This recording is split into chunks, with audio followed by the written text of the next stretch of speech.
All right, so we've got more D&D spoilers for Magic the Gathering, and some of these don't even look like Magic cards at this point. So we got this FLUMPH. We got a few other actual looking Magic cards. Let's check out the FLUMPH. Apparently this is an art card. Small aberration, challenge 1 out of 10, armor class 12, hit point 7, speed 5 feet, fly 30 feet. Is this an actual Magic card, or what the hell is going on here? I feel like I'm on the same continent, but this is not the same language. This has got to be, this is definitely some sort of D&D thing going on here. I myself, a pure Magic player, cannot comprehend or understand what on earth is happening with the FLUMPH. But anyway, we got FLUMPH here. Now check out this Evolving Wilds. This is pretty wild. When I looked at this just briefly, it looked like the front cover of some video game, you know, like the little book that comes with video games back in the NES days. There'd be something out there, and it would always have this, like, bright sort of color looking, I mean, maybe even almost gives me an Atari feel to this thing. Almost looks like the video game box. But anyway, it's an Evolving Wilds, an adventure for characters 1 to 4. Land, tap, sacrifice, Evolving Wilds. Search your library for a basic land put onto the battlefield. Tap and shuffle. They're giving, yeah, looks like an Atari game. I absolutely can. That makes a lot of sense to me. Them old Atari games, they look like this. Can we find the ET Atari game? ET Atari game box. Not a very popular game, by the way. Yeah, there we go. Looks the same, you know. You tell me the difference between the Atari game and this Evolving Wilds. There is none. They probably got the same artist to do the same thing. The art is very similar. They definitely copied its style. So I guess this is going to be a new thing. It's going to look like Atari games. They're trying to make Evolving Wilds sexy. No one has any appreciation for Evolving Wilds. I guess except Pauper. You know, this is a Pauper staple. How else are they going to shuffle their deck for Brainstorm? You know what I mean? We got some new spoilers though. And this should excite the zombie players. I think the zombie and vampire players, they're looking for, they got a lot of stuff, but you know what? They're not competitive yet in Modern. They could use a little help. Let's see what Dungeon Crawler does, because hey, whenever I think a tribal player should always be excited at a new 1-drop. Or maybe not, I don't know. Zombies has millions of 1-drops. I think it's Zombies and Elves have tons of 1-drops. I mean, it's not so exciting. Anyway, we got a black 2/1 creature enters the battlefield tap, but whenever you complete a dungeon, you may return Dungeon Crawler from your graveyard to your hand. Oh, whoa! I don't know any faster way to deflate my excitement than to read through this card. Comes into play tapped. You have to complete a dungeon. You need to complete a dungeon. You have to go through this whole fucking thing. This whole thing. Gravecrawler 2.0. I don't know about that. Maybe you have to go through the whole Yawning Portal, the dungeon level, Goblin. I mean, of course, you're gonna choose a better dungeon. You know, you could choose a dungeon that's a little bit shorter than this one. This is a long dungeon. This is a big adventure to get through. But holy crap, this is a stinker. I don't know, maybe they'll have a beta Gravecrawler. Who knows? Maybe they'll have like a two level dungeon. What do they call them? Levels? No, they call them rooms. Right? They're called rooms. So what if maybe there's a 2-room dungeon? Maybe there's a dungeon with 2, yeah.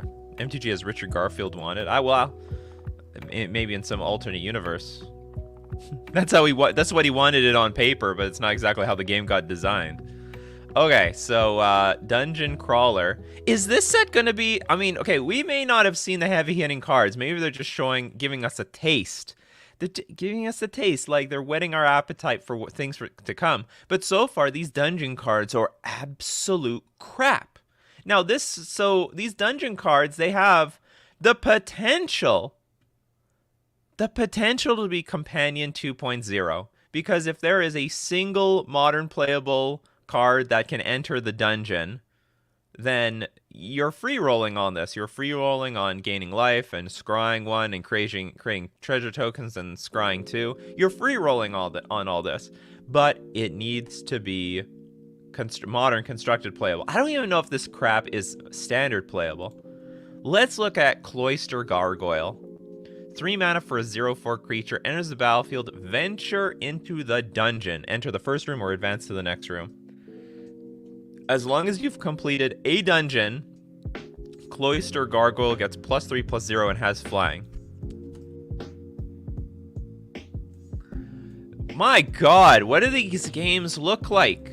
So like when you're drafting this, you're like trying so hard to grab all the cards that venture into dungeons or change rooms or something like that. Every single time.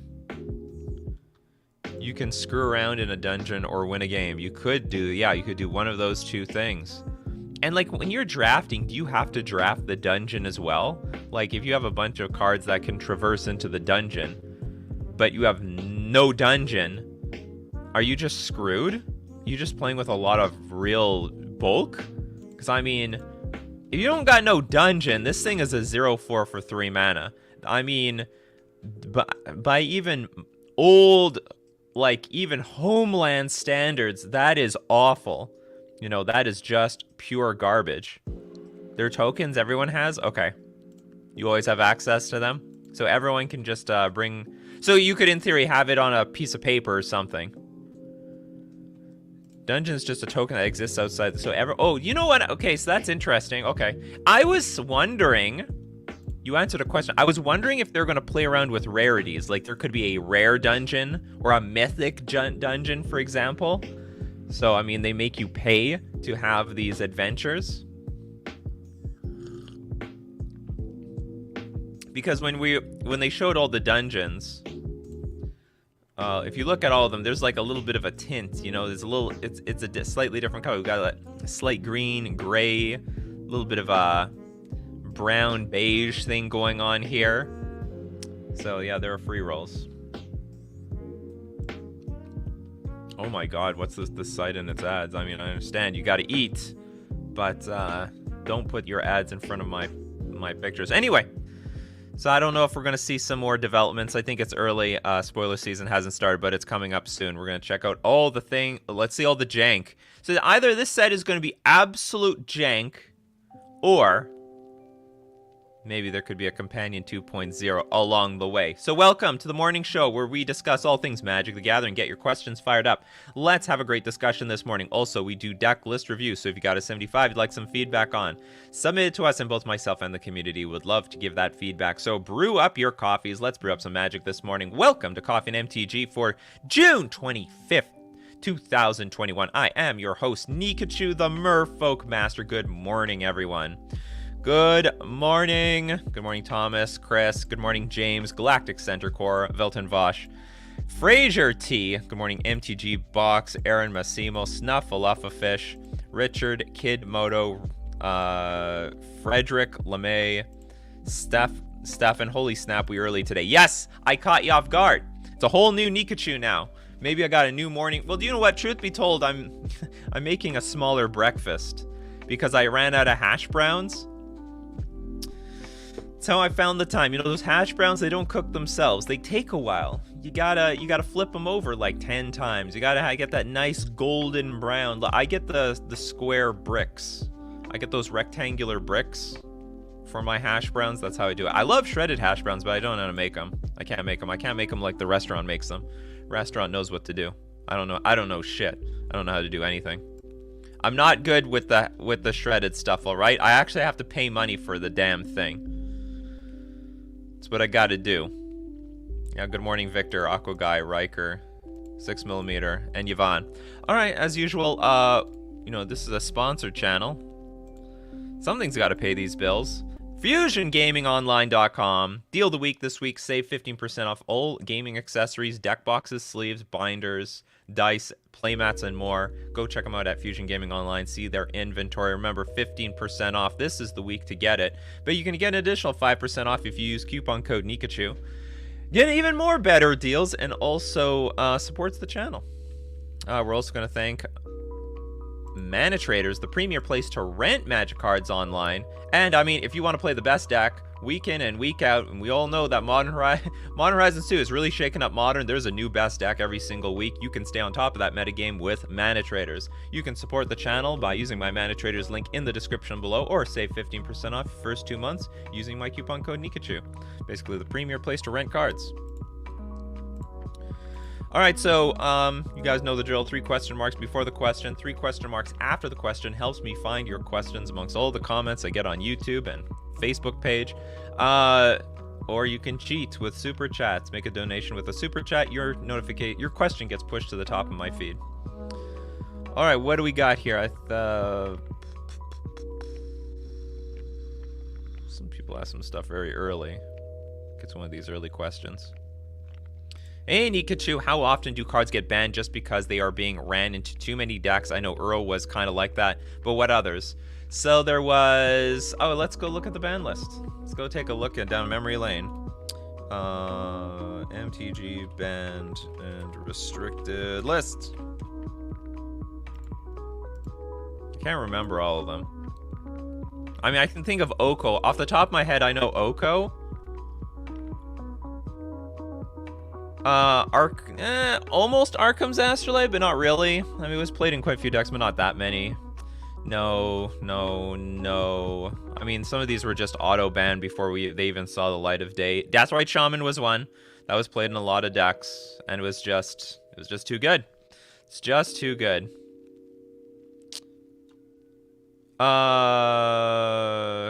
Normally it's like the card is still good as well. All right, the card. Hold on, I think I hear Chubby Meatball. Chubby Meatball, come in.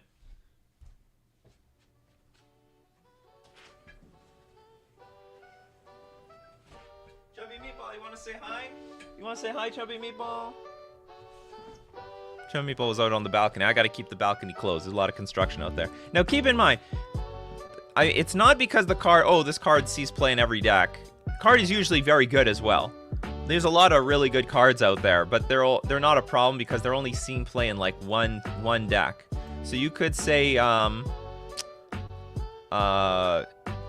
Faithless Looting crossed the line because it was being played in a lot of decks and was being oppressive at the same time. Field of the Dead, not really. Gitaxian Probe, you could say Gitaxian Probe played in a lot of decks. Storm, Death Shadow Zoo. What else was there? Storm, Death Shadow Zoo, Infect. I'm missing some archetypes. Jeskai Ascendancy. Missing some archetypes here, but it was also a card that was very, very popular. Hogak, Hypergen. Mental Misstep was a big one. I mean, everyone played this card.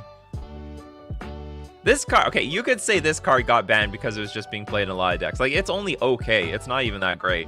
But everyone played it. Because it's just, you know, it's just something you had to do. Uro for sure. Well, Opal was being played in a lot of decks. Oko for sure. That was just being played in everything. Once Upon a Time was just more broken than anything. That might be it. That might be it. Neat question. Not too bad going back down memory lane. There's only 3 dungeons. They're not going to make any more? Alright, gotcha. Thank you for letting me know, guys. That's it. Those dungeons are as good as they're going to be. Alright, everyone, listen up.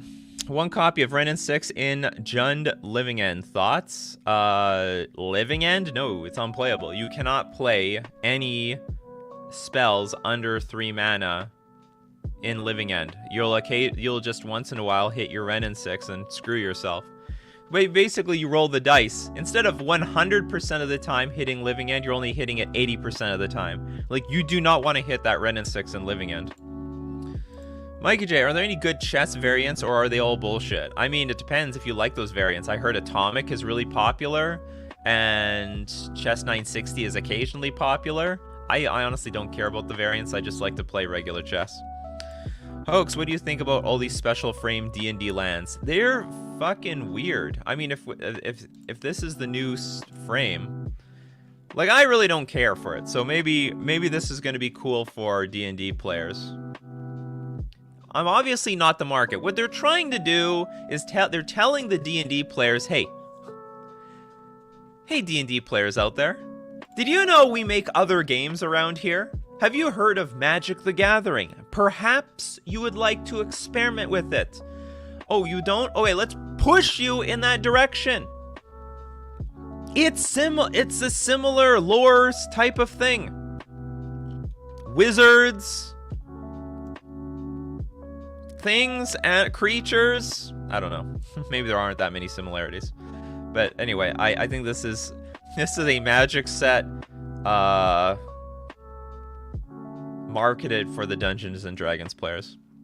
Matt Turner, if I submitted the deck to Decklist review a couple nights ago, is it still in the queue? It is still in the queue until the end of today. I clear the queue once every Friday at the end of the Friday show. So you have to resubmit it, and then it'll be good until next Friday. Great question, because this is a new change. Because I used to do it. I used to clear the queue every day. Owen, why don't more modern decks play Settle the Wreckage? It seems like in more powerful formats as a way to beat creature kill decks, because they'll see it coming. Settle the Wreckage is a really jank way to answer anything. It's only good like once. So like, let's say if you Settle the Wreckage them once, then they're not gonna fall for it again. Or they can even, there's a lot of games where you can just sense it. Okay, they're not playing any spells, they're not playing anything, but they have these cards in their hand, and they just have a bunch of open mana, and they're trying to hold up 4 mana all the time. Why are they trying to hold up 4 mana all the time? Oh, they got Settle the Wreckage, so instead of attacking with everything, you just attack with 1 or 2 things, and still getting damage, or force you to blow your Settle the Wreckage.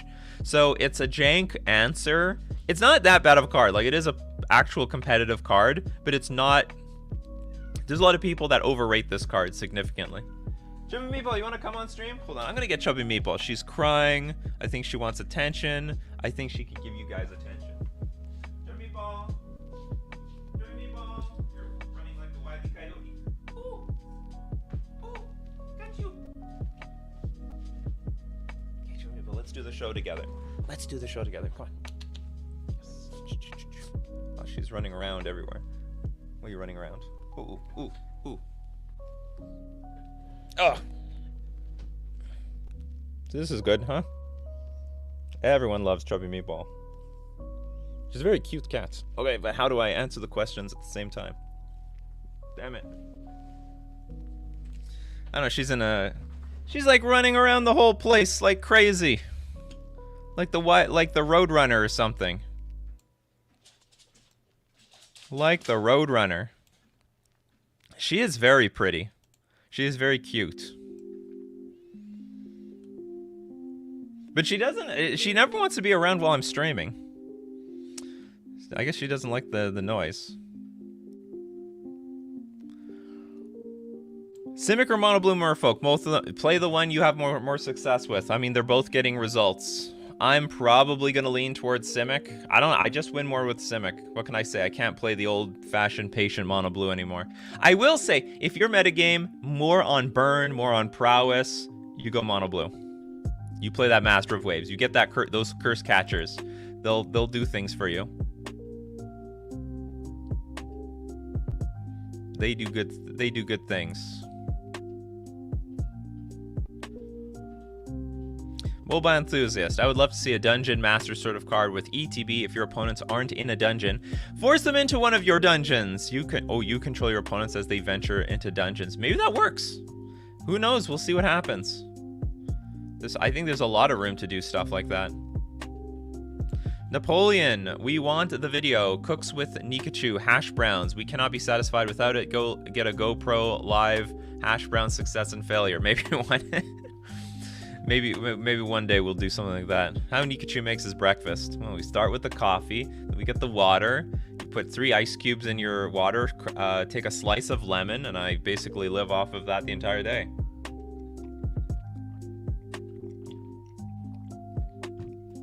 One slice of lemon survives me the entire day.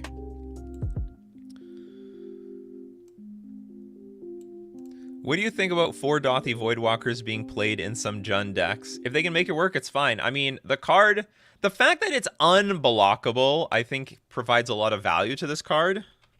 And I think it is in Jund's interest to chip away damage early on in the game and just get a slow, steady amount of damage. The only problem with this card is the biggest problem with this card is the toughness. Like, it doesn't survive anything. It doesn't survive Seal of Fire or Bone Crusher Giant, Kozilek's Return. So I mean, you can't play things like Kozilek's Return yourself. But I think it's a good card. It's good. It's like True Name Nemesis in that you cannot block this thing. It's invincible. There are no shadow creatures, at least not any playable ones, that can compete with the Dothy Voidwalker in Modern. And you also get the upside of getting one of their big creatures. Get something amazing. How's Merfolk? Merfolk is amazing right now. Merfolk is doing great. There are more. We have so many 5-0s. So many 5-0s. Like, I think we're even by MTG Goldfish's cooked data, we're on the board now. Let's see, Modern over the last 30 days. Are we even in here in the last 30? Yeah, we're even in the last 30 days. We're 1.7% of the meta. Then if you look at over the last 7 days, I mean, we're like top 10 here. We're at 2%. This is very cooked data, though. Cooked. Andrew, cooked worse than my hash browns. Andrew Hansen, what else do you have for breakfast besides hash browns? Nikachu, I have generally 2 eggs, 2 bacon, 2 hash browns for breakfast. I deviate very little from this. Colon cancer, here I come. Richard Booth, thank you for answering my questions in the comments yesterday. Looking forward to deck building, getting some new stuff. You're welcome. I do read those comments. Manuel, hey Nikachu, what do you think about replacing Sprite Dragon for Dragon Rage Chandler and Izzet Blitz? I've seen people do it. I guess you could do it. I think there's value in Sprite Dragon, though, because, I mean, it still gets big, like way bigger than Sprite Dragon can get. Dragon Rage Chandler can get, and it gets out of range of Chalice of the Void. That being said, Dragon Rage Chandler is a very, very powerful card in its own right, so, I've seen the lists do it, so it's playable. Definitely playable. Is it better? Time will tell. Maybe it is. Maybe it is. Maybe you just need that thing to be a 3/3 creature, and that's good enough. Mathieu, hello Nikachu. Kind of off topic. Well, we are apparently in the business of off topic, of breakfast and everything. But what are your favorite chess openings? I play E4 as white, I play the Sicilian Najdorf, and the Grunfeld as black. I generally move into the sharpest openings possible that are not too computer solved, if you get my drift. But I prefer like the more complicated openings. So you will not find me... There are some exceptions, like I don't like going into the Poison Pawn variation of the Bishop G5 Najdorf variation, because I find that, A, I don't really think I can win, and B, I have to memorize a gigantic log of book moves in order to even get a playable game, and so I think that's just stupid. Does it work? Yes. Do I want to learn it? No. And they can force a draw on me anyway. How many years will it take for Rajavan to go down in price? People ask that question with Force and Negation, and it's been only going up. It's been only going up. I think and they said they're gonna print this similarly to Modern Horizons 1.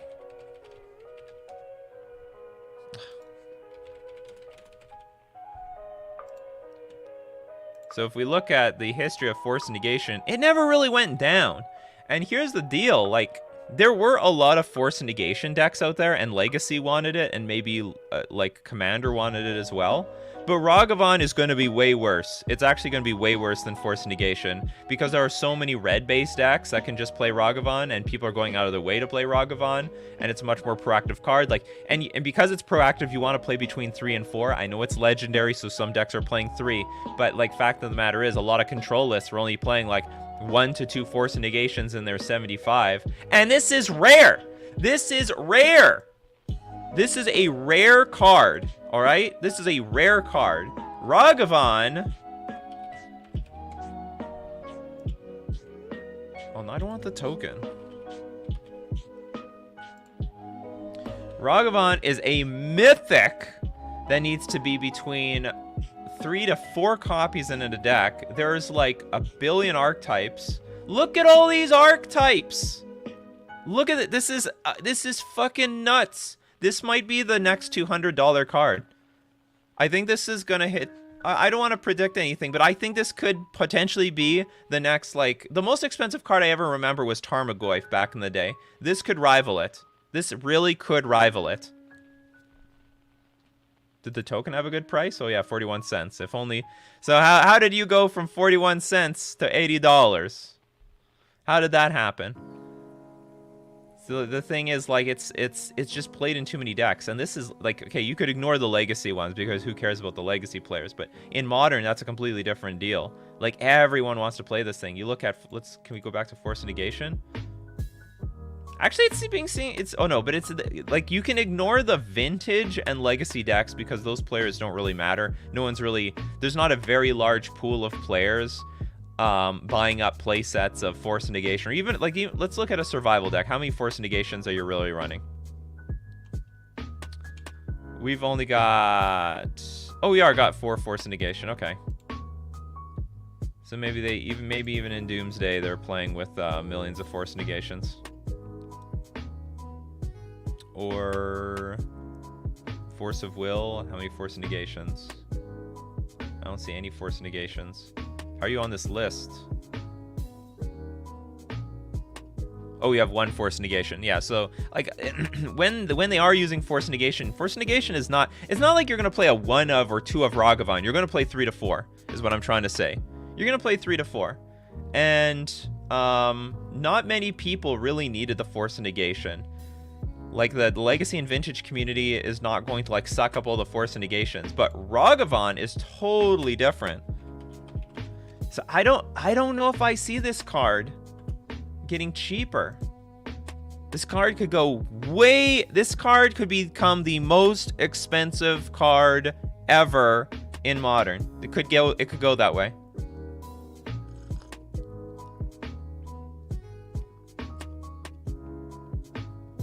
Don't think it could be that good in some metas. I bored him out last night in my meta. It's creature heavy. Hey, I board out Force Negation all the time. Yeah, I mean, in the right meta, it's garbage. I mean, you do what you got to do, but in general, in a vacuum, it is very good. Force Negation is actually closer to a $50 card that dropped to $20, and then if you bought it there or not, it was up to you. I agree with that. That said, his upside is extremely high. If they can deal with it, it wins games. Oh yeah, I mean, if you connect once with this Rajavan, it could be over. It could be just over. Rajavan will never be cheap. Should have got him already if you could have afforded it. But the problem is, like, there's a lot of. I guess no one knew how many decks this card would see play in. Like, it's a lot of decks. It's so many decks. Because generally speaking, you know, if you wait the first month, you wait for the price to drop. But now you can see this price is just going up. It's going up now. And the more sets, and not to mention, it's going up while people are waiting for the Rajavan to go down. And it's not going down. And at some point, some percentage of you, you're gonna realize, oh, maybe this is not actually going down. And this, I gotta get them now before or never, and it's gonna spike up to this. Then those people who bought at $200, I don't actually think anyone actually bought at $200, but what's the highest? I think the highest so far has been 75-ish, 80? No, 75-ish. Yeah, it looks like 75-ish is the highest this is sold for. People thought Dak Vaden was going to explode in vintage. Well, I mean, even if it does, who cares? I mean, there's just the vintage population isn't large enough to make Dak Vaden out insane. But like modern players, there's millions. There's like, well, I don't know, not millions of us, but there's tens of thousands of us. There's tens of thousands of us modern players. Tens of thousands. I just looked up Force Negation up for paper in the UK, and it's 80 pounds. Is that pounds? I think that's pounds each. I can't believe it. I can. We need a Rajavan reprint. It's just come out. It's just come out. So you gotta pray. I mean, people who want Rajavan, what you really have to do is pray that enough people are buying Modern Horizons 2 that the supply is higher than Modern Horizons 1. Because this will be a $200. If as things have happened here, if the supply to Modern Horizons 2 is equal to Modern Horizons 1, and Rajavan is as popular as it is right now, this will probably push to like closer to $200 at some point in the long run. I mean, out of the gates, maybe not. Like Force Negation. Like Force Negation took 2 years to get to this $100 spot, and maybe a little inflation. Yeah, I forgot about that. It didn't calculate the inflation, so that's a thing. So maybe Rajavan's closer price point, maybe 150 one day. I don't know. Don't listen to me when it comes to prices, all right? I don't know shit. We should get a real finance guru on this show one day, especially talk about where they think the what is his name? MTG Critic. We got to get MTG Critic on here. Is this the most expensive Rajavan? I think so. Can we rank these by price? I don't know how to do it, so I'm just not going to try. Do you think they could eventually ban Rajavan? Is it a safe card to buy? That's a problem. It could. It's a really awkward card here. Yes, like yeah, this card could get banned. If over time no one can really deal with this card and it like snowballs out of control like Dreadhorde Arcanist did in Legacy, then yes, they could ban this card. That's another concern people have. Like there, for a lot of reasons, this price is actually deflated because people are apprehensive buying an expensive card that could get banned. If it gets banned, I don't think it'd get immediately banned, but it could get banned. And another thing is that, well, people are waiting for the price to go down. Yeah, that has a real risk of getting banned. If it's as good as we all think it is. Because there are some people who said this was just straight busted, and that's why it sees so much play in Is it Delver in Legacy. I mean, it's just like the new staple for Legacy now. It probably will get banned in Legacy.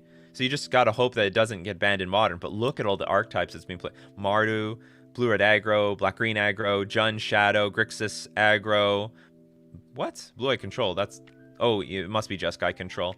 Zoo, like everything. It's just so many decks. Jojo, one thing I've been trying out is Wonder in Crabvine, and it's pretty good. Flying Vengevines and Prized Amalgams are scary as hell. Yes, if you want some quick evasion, play your Wonders in your Crabvine decks. What is the estimated value you get out of a Modern Horizons 2 box? Is it more than the price of the sealed box? What? They're both sealed. What is the estimated value you get out of a Modern Horizons 2 box? Well, shouldn't they both be sealed? I don't know what the value is now, though.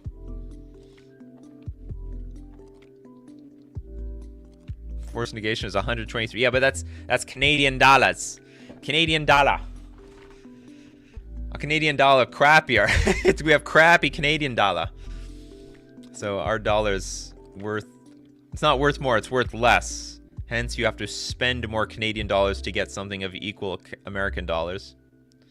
Do you think Force Negation gets a secret layer, or has the price point gone too far?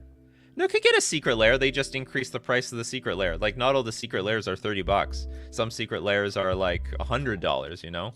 The secret layer fetch lands weren't $30. Rasab says, my girlfriend told me, go ask Nikachu something. Greets from Germany. Guten Tag. What are your top 3 to 5 bannable cards from Modern Horizons 2? Well, I mean, the easiest ones are like Urza Saga, Azmarana, Martika, Dasna, Kuldakar, maybe Rajavan. Not that I want to see any of these cards banned. Like, let's let it play out. But I mean, the ones that take the most heat are those. You could maybe the Underworld Cookbook, and the last one would be. No, I think you said 3 to 5. I'll just end it up. I would just end it there. Oh, it'd be really weird to ban the Underworld Cookbook and not Azmarano. But I mean, those are the cards that people are most heated about, or most concerned. And I mean, they have the danger. They have the danger. Spencer Ward, I have to say, I misjudged Rajavan. I knew it was good, but I thought Dragon's Rage Chandler was going to be a big one-drop for Modern Horizons 2. Well, you're not wrong. It's just the difference is Dragon Rage Chandler is an uncommon.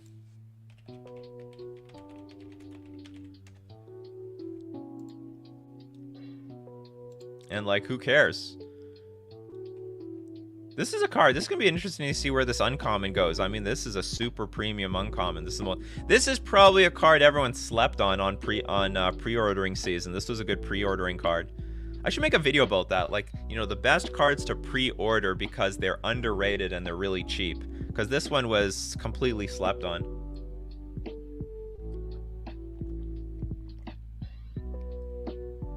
Though, I mean, I read the card. I knew it was like a new Delver, but it was hard to appreciate how good this card was until I actually played against it. Yeah, Dragon's Rage Chandler.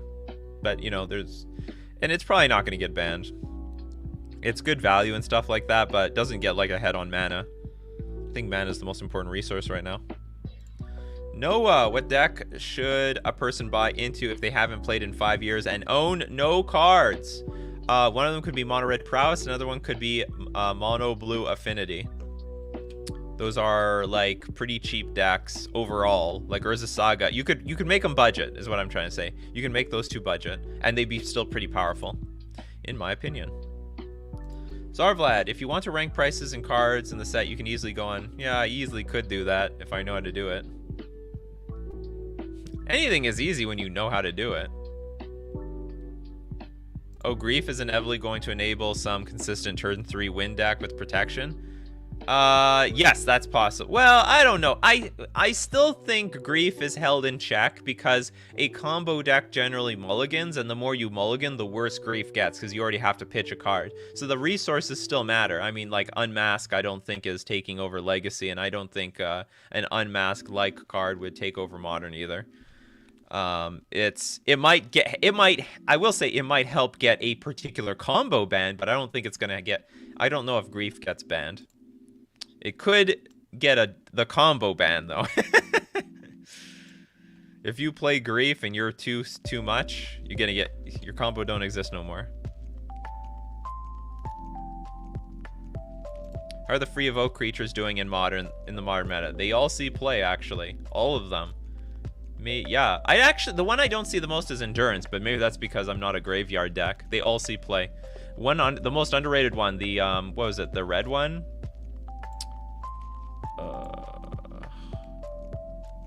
Anger? Fury.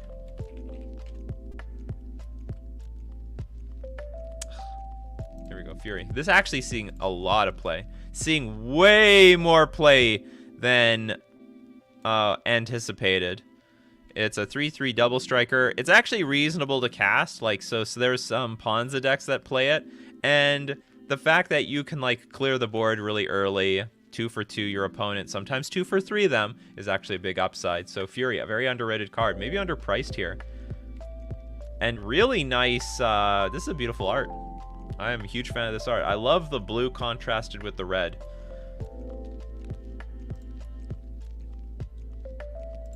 The Daredevil?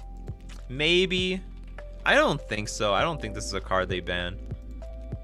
I don't think you ban this card and then all of a sudden those food decks are fair all of a sudden. I mean, it's like incredible value. It is incredible value, but way high. There's a way higher chance they just ban Asmarano. Way higher chance. Because that Asmarano is also still going to be a good card anyway. Favor of the Mighty. I don't know what this is. Is this a card? It is. It's a white card. Favor of the Mighty. Each creature with the highest converted mana cost has protection from all colors.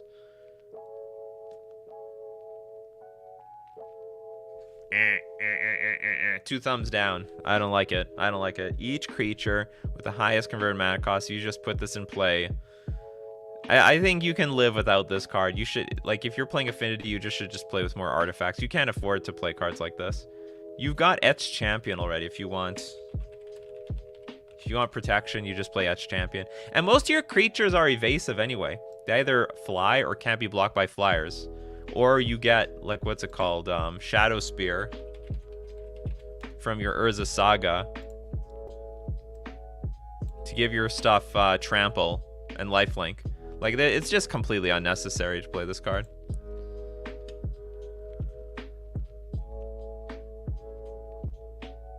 Thomas Penny, all this ban talk is not healthy for the format as a whole. Let's see where it plays out and build your own deck to beat it. The format is more diverse than ever. Hell, Delver even came back. I honestly don't think Delver came back. I think Dragon Rage Chandler brought life to the Delver style decks, but Delver is just occasionally being played in those decks. Well, people want to talk about bans because some people want to know, well, what can get banned? So I don't buy the cards. Like, there's a lot of people who, look, I got $400 and I want to buy a deck that is just not going to get any cards banned. And by the way, that deck can be Merfolk if you have that money. But anyway, aside from that, so people want to know what has a chance of getting banned, because people don't want to even be in that territory, you know? Like, what has a chance? Easily, Urza Saga, Asmorano, Rajavan have a chance of getting banned. Look, we've done this for years. Now, doesn't necessarily have to be today. Could be a year from now. Could be 2 years from now. But it's in that danger. And if you're a first timer coming to Modern, you sort of want to buy into a deck that's not going to get anything banned. If you want, like, actually, we could talk about that. What are the most ban-proof decks in Modern? Ban-proof. Let's look at top 30 days. Ban-proof. Definitely not Amulet Titan. Absolutely not. I would say Blitz is a pretty good ban-proof deck. I mean, they might ban Manamorphose, but your deck would still be good. Actually, well, okay, there's actually a lot of cards in here that could get banned. What the hell? They're playing with Mishra's Bauble now? Since when did that happen? I don't remember that card being in this deck. Okay, I guess this is not ban-proof. But I do think that if they ban anything from Prowess, that's still going to be a strong deck. We'll just put it that way. We'll put it that way. Stoneblade is pretty safe. It's pretty safe, unless you play Grief. I think Grief might... I mean, maybe Grief, because people just hate the card. So Stoneblade looks pretty safe. Living End... very safe. Very, very safe.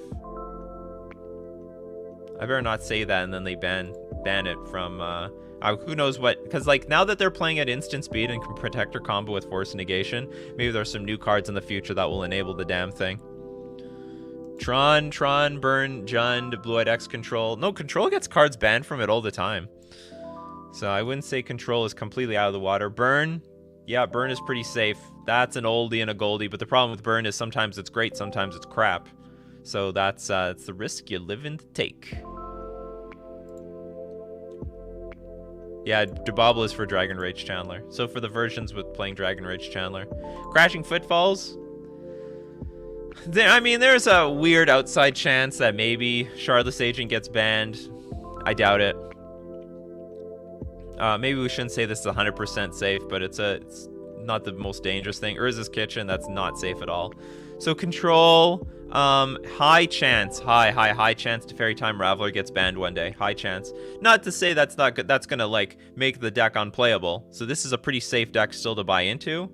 But this card, very high chance of getting banned. They've already banned it in 2 formats because it's just annoying. Because people don't like the card. That's unprecedented before, that they ban a card even when it's not even that good. And it's the same is going to happen in Modern. I don't know when it's going to happen, but it's going to happen. It's just inevitable, people. People don't like Teferi Time Raveler. They want him to F off. Have you seen the Living End list that play Grief? If so, thoughts? I think it's a bit clunky because the thing is they're better off playing with more blue cyclers, less black cyclers, and you need to put enough black cards in your deck to make it work. So I think that's the problem. But I guess it's playable. But if it's less successful, and it's probably for a reason. I think the blue creatures overall are more castable.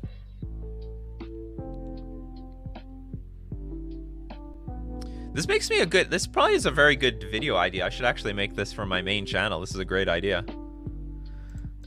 People haven't been buying Teferis for over a year on this channel. Come on, Nikachu. I don't even see Teferi nowadays. Well, they probably sided out against you. The Sacrifice deck, the Yawgmoth deck. Hard to tell from this deck yet. This is a very underrated deck. This is a top tier deck that very few people are playing, so it hasn't really been stress tested on the format. It'd be very interesting to see what happens when everyone plays this deck. How well can people adapt? Because Yawgmoth is busted. This is a very busted card. This is the deck for it. I want to say this is pretty safe, but like it is, this type of deck hasn't been stress tested. It's been played by very, very few players. Basically, like you look at the results, it's basically played by 2 players. Tom Ross and Claudia guy. See, here's Tom Ross. And here's the Claudio guy. See? Tom Ross, Claudio. A lot of this Claudio guy's really grinding. Tom Ross. So like half the results. Some people are asking me, why isn't the Yawgmoth deck on the top 10 decks to beat? It's a great deck, very underrated, but like half the results are just from 2 players. So you won't see it that frequently. Oh yeah, the price of Geralf's Messenger just went out of its fucking mind. I saw that.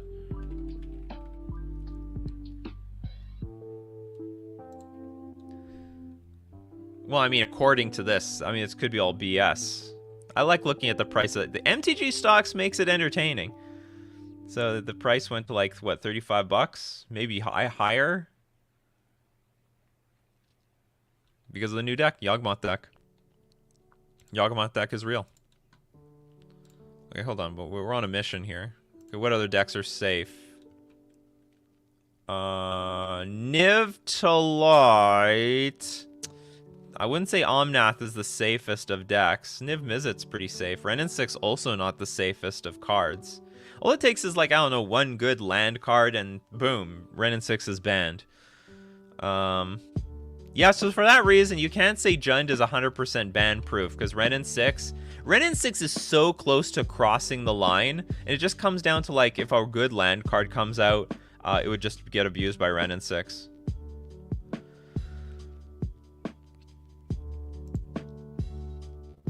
Why are most cards a lot cheaper in Europe? Supply might be different. Tastes might be different. I actually don't know the full financial reason. I know in general they are a little bit cheaper. They're not catastrophically cheaper. There's some cards that are more expensive in Europe. Humans is pretty ban-proof. Humans is very ban-proof, actually. Humans is a safe deck to get into. Merfolk's a safe deck to get into. Soul Herder is probably a safe deck to get into. Those are going to be my list. You know, I think Death Shadow for the most part. Well, Death Shadow is pretty safe except for Mishra's Bauble. Mishra's Bauble is a problem. And now, oh, actually, forget it. Today's version. Well, look at this Death Shadow deck with 5 creatures. Rajavan. Okay, the new version of Death Shadow. Forget it. That thing is dangerous. Dangerously in trouble.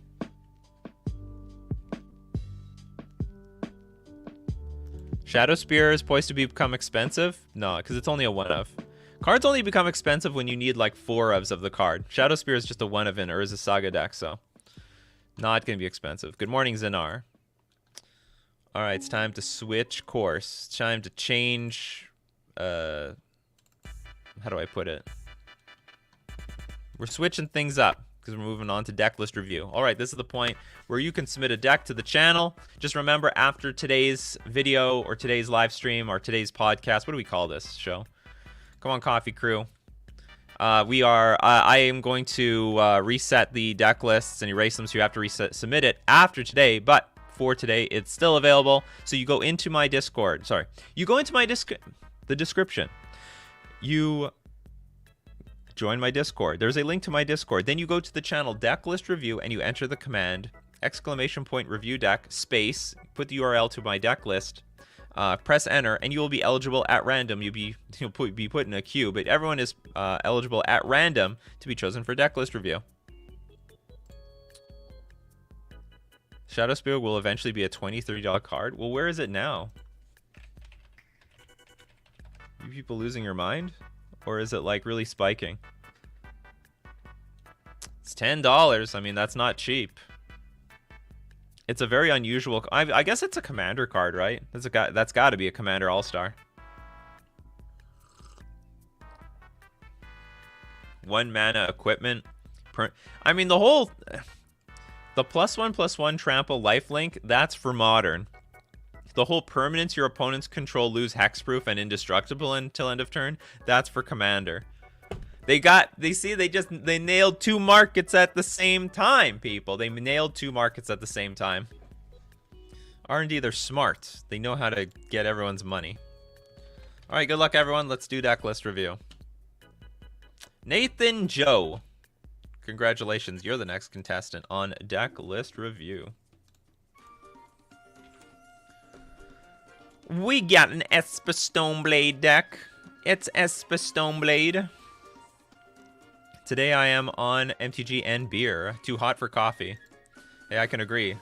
I had a bubble tea. The other day. It was pretty good. Esper Stoneblade, 4 Esper Sentinel, 2 Snapcaster Mage, 4 Stoneforge Mystic, Dakon the Shadow Slayer. What the? Oh yeah, this is that new card. No one talks about this card. 3 mana. Dakon Shadow Slayer enters the battlefield. Number of loyalty counters on equal to the number of lands you control. That's not bad. +1 Surveil 2. I think that's pretty bad. But the whole -3 exile target creature, that's good. And -6, you can put an artifact card from your hand or graveyard onto the battlefield. That's not too bad. What the fuck is bubble tea? Some of you might call you fuckers from the United States might call it boba tea. Here in Canada, we call it bubble tea. I don't know. I think bubble tea is the OG name. I don't know why it's called boba tea in the United States. But boba, the bubble, yeah, bubble tea is so good. Nikachu has it. I get the bubble. I just get like a black tea. Well, you know, like the traditional bubble tea, but then no sugar because I find the tapioca balls are actually pretty sweet by themselves. Just a little bit of ice, and boom, we're good to go. Yeah, it's sweet. It's sweet enough with the tapioca stuff. Yeah, booba. I know. It's fucking weird. Boba. Boba is like the Vietnamese name. Well, it originated in Taiwan, so we're gonna go with the Taiwanese name. Yeah, I actually went to the OG store, the OG restaurant that sold bubble tea, and they got good bubble tea there. They got like a whole menu about different ways they can serve you that bubble tea. It's amazing, actually. It is because it's boba fruit. We say it correctly. I don't think so. I think that's some reversed engineering logic. Anyway, Dakon Shadow Slayer, you know what? Good for you for trying this card. I mean, it's definitely worth a try. I think the problem is its +1 sucks. It's just a little too slow. I mean, hey, surveilling is not too bad, but it can't, you know, it's hard to get the loyalty up on this damn card. I guess it's not too bad if you cast it with a bunch of lands in play. Anyway, worth playing. Fatal Push, Prismatic Ending, 4 Counterspell, 4 Archmage's Charm, 3 Force Negation, 2 Cryptic Command, Swords galore. I mean, this is essentially a Stoneblade deck. Well, it is a Stoneblade deck, sorry. Glacial Fortress, Path Exile, Thoughtseize, Aether Gust, Fracture, Rest in Peace, Kai's Gal, Narset. I think you got... Okay, I'm not in love with the Esper Sentinel. I think this is the only waste of a card in this deck. Whenever an opponent casts their first non-creature spell each turn, draw a card unless that player plays X, where X is Esper Sentinel's power. I think this is garbage. I mean, good on you for trying new stuff, but I actually don't... I don't have a lot of... This is also an expensive deck. Holy shit! Holy shit! This is Modern Horizons 2 the deck, really, right? This is Modern Horizons 2 the deck. Hard to main discard. Some people don't believe in discard and counter spells in the same deck. And this deck has a lot of counter spells. Yeah, I'm all respect that you want to put the Thoughtseize in the sideboard. But hot take: Esper Sentinel is trash in Modern. Save that for Legacy. I mean, I'm on a similar wavelength. So I'll tell you this much: you can experiment with it as it is, because I think you're trying out a bunch of new cards. I don't think Dakon Shadow Slayer is necessarily too bad. 3 mana to exile a creature. it's a bit expensive, but you do exile the creature, and it has potential upside in the late game if this deck goes to late game. But probably this should be something else, like, I don't know, another 2 Snapcaster Mages or Giver of Runes. I'm not sure what it is. It's just too vulnerable for Modern, and I don't think there's even an upside to it. It's a non-creature spell. There's a lot of decks that'll just play creatures. And again, this is, you only get the benefit if your opponent, like, lets you. And if they let you, it's probably because it benefits them better. It benefits them more than it benefits you. So outside of that, I think the list is pretty cool. And I actually think your numbers are very, very strong. So I'm going to say, play with the card.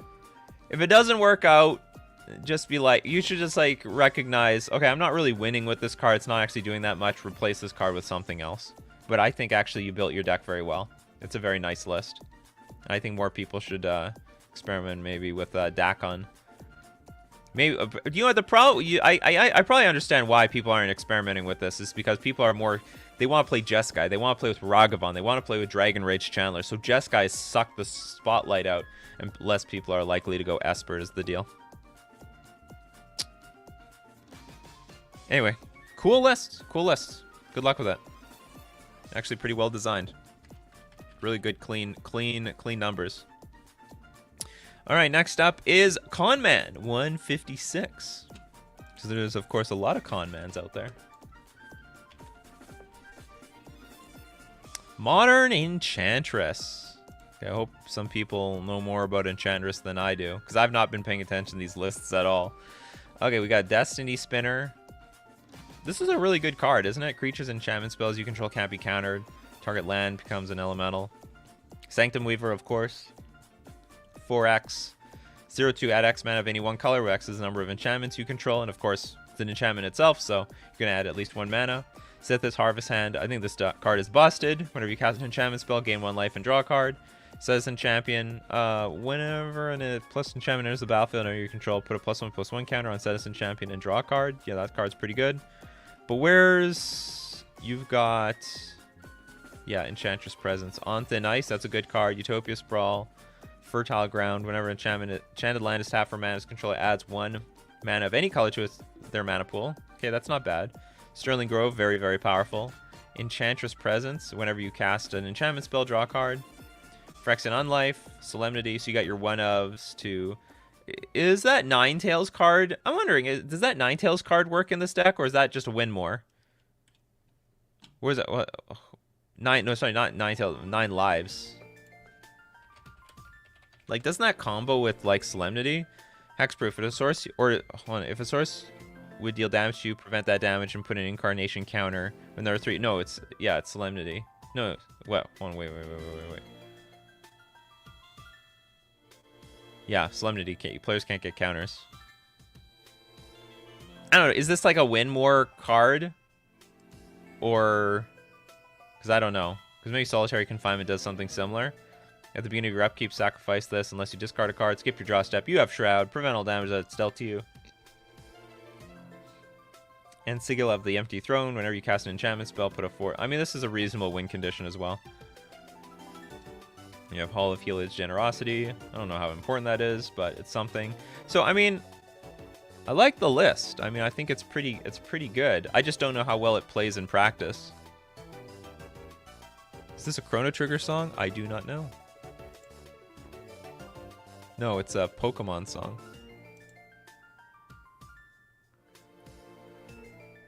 Ghostly Prison might be delaying the inevitable. Like, we have hard, you know, if you play Solitary Confinement, you just literally don't take damage, so it's a 1-card combo.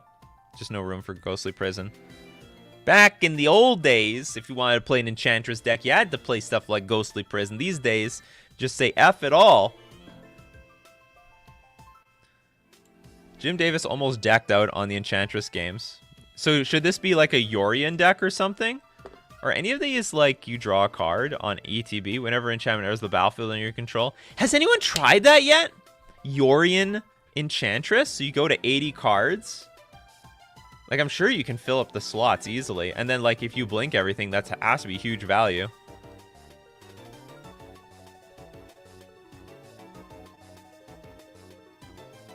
They should play, yeah, they should, well, I don't know if they should play Yorion. I haven't seen a Yorion Enchantress deck yet. How about Heliod Ballista Enchantress? This sounds great to me. This sounds great, actually. I like that idea, actually. I love the two card combos. You know, like, people are not abusing this 2-card combo enough, and you can tutor for the Heliod in this deck, right? You can tutor for the Heliod. You might have to scrap some cards, but I mean, I don't know. Maybe when you have the combo online. Maybe you should have like one Heliod, one Ballista, or I don't know, a few of them in the deck, so that when you draw your deck, you can just play both cards and you have infinite damage. Because here, with Sigil of the Empty Throne, I mean, if you don't have enough cards in your deck... Oh no, doesn't it? What is Heliod's... Hall of Heliod's Generosity? Put an enchantment card from your graveyard on top of your library. Okay, so you'll never deck yourself with this card. So you can never... It's impossible to deck yourself. I mean, there's a point where maybe you cannot cast any more enchantments because you have to draw a card. Whenever you cast an enchantment spell, draw a card. Yeah, you can't ignore that. So you can't cast anything anymore. Destiny Spinner makes Ballista kill. Creatures and enchantment spells you control can't be countered. Target land you control... Huh? I don't get it. Well, I think Idyllic Tutor is a bit clunky, is the problem. Like we don't want to be too clunky with this deck. No, what I like is Sterling Grove. You can search your library for an enchantment card, and you can look for Heliod. You could look you can look for Heliod. So I mean, you already have a card that can find a card, and maybe Ballista is not too bad in this deck either. Maybe not.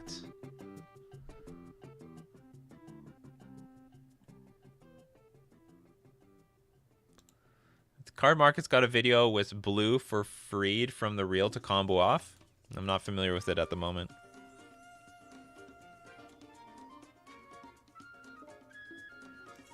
Notice you pronounce Sigil as Sahil. Where? Oh, Sigil of the Empty Throne? Oh, you call it Sigil? Sigil? Oh, I have no idea how to pronounce these cards. Some of these cards, I don't know the official pronunciation. I still don't even know the official pronunciation of Svialun. No one came out with like an official pronunciation of it. Okay, well, I mean, if we talk about numbers, the numbers are great here. You have 20 lands. That might be the only awkward part of this deck. You're pretty low on lands. Like, you depend on things like Utopia Sprawl and Fertile Ground to get your game going. I mean, I guess it's enough to start, and you just need to get to 3 mana anyway. And you have a lot of mana ramp. So, I mean, it probably works. 30 of the Consuls, Rest in Peace, Seal of Primordium, Wheel of Sun and Moon, Blood Moon. Whoa. You know, if you can make this work, you probably should have one of these in the main deck. Maybe not, but I like having like glass cannon cards like this, especially if you can tutor for them. Because Blood Moon does kill a lot of decks right now. Or maybe not. I don't know. It kills, like, it puts a hurt on some decks, but there's a lot of fast decks. Like, we're going Jeskai. It's a red metagame. Maybe Blood Moon is not so well positioned. Cut Sigil. Well, how else are we winning this game?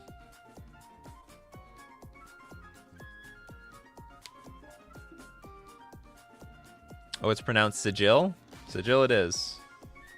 Or Sigil?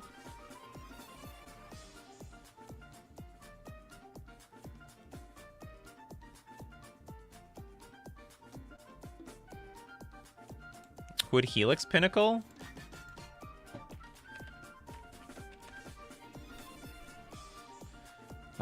Put X tower counters on Helix Pinnacle at the beginning of your upkeep. If there are 100 more tower counters on Helix Pinnacle, you win the game. You need to draw it early enough that you have time to put counters on it. If you draw it late enough, you may not have the time to put counters on it before you deck yourself. Maybe it's a playable card. Maybe it works. Sigil. Everyone tell me in the replay how to pronounce this damn name. I didn't know there were so many variations. It could be Sigil, Sigil, Sigil, Sigil, Sigil. You know, who knows?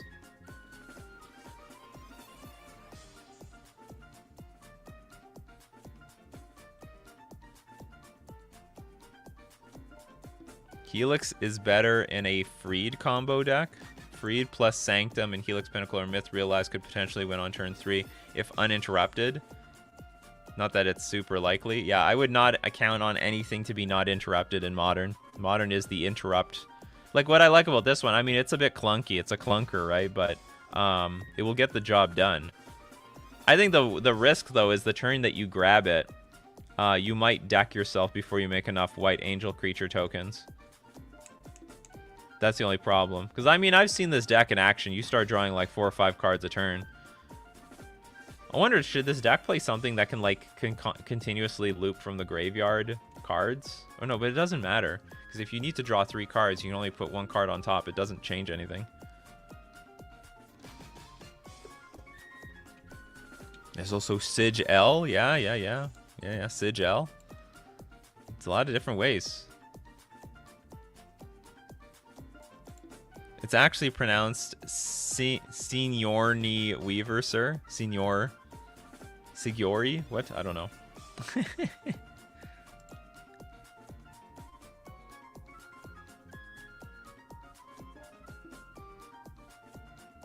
I beg your pardon, that Utopia Sprawl price is completely uncalled. Whoa, whoa! Whoa, what happened here?